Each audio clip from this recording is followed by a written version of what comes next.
I always said there's no way I'll ever move to California, no way I'll ever move to Los Angeles. Got a job offer, do you want to work on the Mars rovers?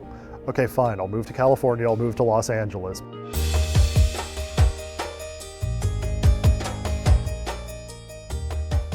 I was an undergraduate, and I was actually working at Marshall Space Flight Center when Pathfinder landed. Working that summer as an intern, I actually was aware of the Pathfinder landing, and I was like so surprised. I had no idea that anybody did anything like that. You know, well, these people sent a probe to Mars and it had a rover and they drove it around. This is the coolest thing I have ever seen, you know? And I was like, how much fun must their job be? And at that time, I would never have ever dreamed that I could actually be part of the team working on the very next rover that we landed on Mars. And we're going to set the suspension parameters tighter. So we're going to leave the differential at 12 degrees and set the bogey to plus or minus 12. We don't believe that this will trip.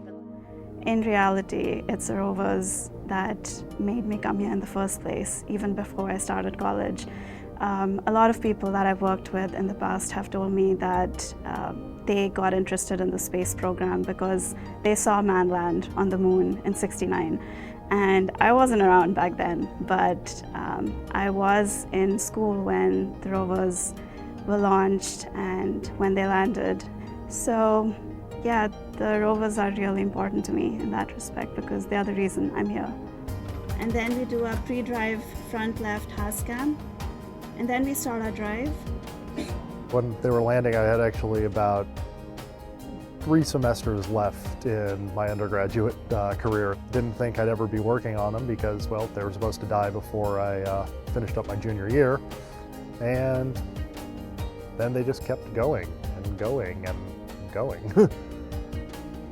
You know, being a new student out of college, coming to work on this mission, I was very optimistic. You know, I always believed that it was going to work. Against all odds, we were going to make it work, you know, and of course at times it hits me, makes me very emotional. You can see me in some of the landing footage. I think I'm hyperventilating on screen when we first saw the images come down from Mars. It was so monumental to see the vastness of what we were doing.